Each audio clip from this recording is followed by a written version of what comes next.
Anarchism is a series of political and social philosophy thought, and its goal is to enhance individual freedom and abolish government authorities and all government agencies. In the prehistoric hunting era, human beings mainly spontaneously lived in the form of large families. There was no so-called government and state, only small-scale accumulation of wealth and division of labor, and no laws and rulers. Anarchists advocate this period as the original anarchy. Zeno, the founder of the Stoic philosophy, and Aristippus said that wise men should not give up their freedom for the government. He was called by Kropotkin, a Russian philosopher, as the best anarchist interpretation of ancient Greece. Zeno criticized the national omnipotence, interference and regulation, and put forward the importance of personal moral laws. Zeno proposed that people have self-defense instinct, which makes people become self-interested, and naturally gives human beings another instinct called sociality. Like some modern anarchists, he believes that if people act according to instinct, they do not need laws, courts or police, do not need temples and public idolatry, and do not use money. However, within the ancient Greek philosophical system, Zeno's idea of a non-governmental free community is opposed to government theory, which is represented by the Plato Republic and Utopia. The Anabaptists in Europe in the 16th century are also considered to be the religious pioneers of modern anarchism. Anabaptism is a Christian movement which traces its origins to the Radical Reformation. The movement is generally seen as an offshoot of Protestantism, although this view has been challenged by some Anabaptists. In the book The History of Western Philosophy, Russell said that the Anabaptists criticized all the laws. They believed that all good people were guided by the Holy Spirit. With this premise, they reached communism. There are three types of anarchism: personal anarchism, American personal anarchism, and anarcho-capitalism. Personal anarchism is a philosophical ideology against collectivism, and an anarchist genre that places special emphasis on personal status and individual autonomy.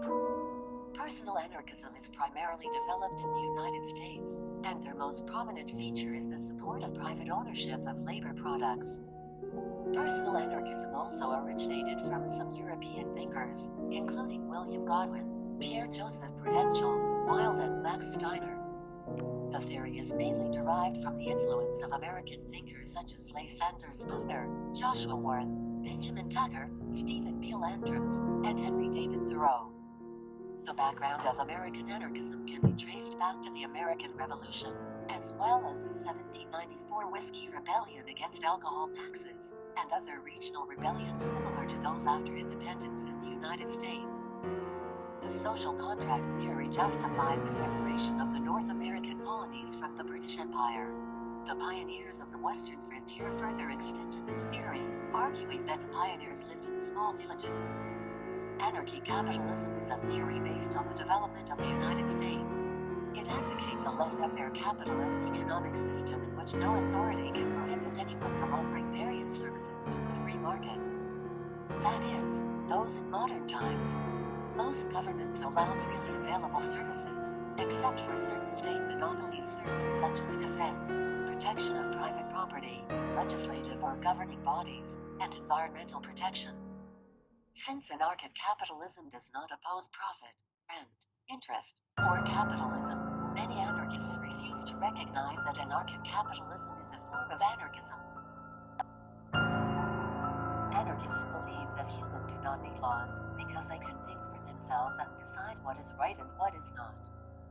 But let's take a look at what some philosophers has to say about reasons and desire. Plato believes that humans have the ability to reason, and the systematic use of this ability can show us the best way to live. Consider an example of when someone is thirsty, but does not drink the available water, because he believes it is poisoned or because of some religious asceticism. A part of the man makes him wants to drink the water, but the second forbids him from doing so as it may cause him death or sickness. Plato calls the first one as appetite, and the second is reason, two different elements with contradictory tendencies that causes an internal conflict between the actual desire and reasoning. However, these two elements, with an addition of the third element, spirits, says Plato, are not equally abundant in every human. Some people have greater abundance of reasons, while some may have more of the appetite or the spirit's element, which produces quite we sometimes find ourselves giving way to the temptations of the proffered cigarettes, the second cream cake, the third glass of wine, or the seductive charmer, even though we know the consequences are likely to be bad for us. And this bad habits of putting any kind of reasoning behind can notoriously become addictive. Aristotle, although had rejected Plato's dualism, believes the human soul to be the source of reason. This reason is unique to human being and define what is most important about us, what most human about us. He also says, reason may be exercised well or poorly. He also talks about freedom of choices, whereas someone can freely choose one course over another. This must mean that if reasons were to be exercised poorly and decisions were to be made using the poor reasoning, it will result in bad consequences following the choices made. As for Augustine, he thinks reason does not control desire naturally, rather due to the weak human nature, desire is led to rule reasons. He also explained, following his past experience, doing something wrong, in violating well-established moral and legal rules can give someone a feeling of freedom. All these philosophers, although their opinion might differ in some places, somehow pointed out that human, although they are able to distinguish between good and bad, it doesn't always mean they will never do some bad things. So, these philosophers really did tell us that human nature can have two sides, the good one and the bad one, and this bad side can actually take control of the good one and messes with our mind. But even without considering what these philosophers have to say, can't we see what's happening to the world nowadays? Have we not heard of the American serial killer and rapist, Ted Bundy, one of the most notorious criminals of the late 20th century, known to have killed at least 36 women in the 1970s? Or John Wayne Gacy, often called the killer clown, who raped and murdered at least 33 young male victims? These serial killers are insane enough to have killed so many people, but thanks to law, these two serial killers were executed by electric chair and lethal injection respectively. Who knows how many more they might kill if they weren't executed? There are so many cases of brutal murders scattered all over the world, too many to even mention all of them.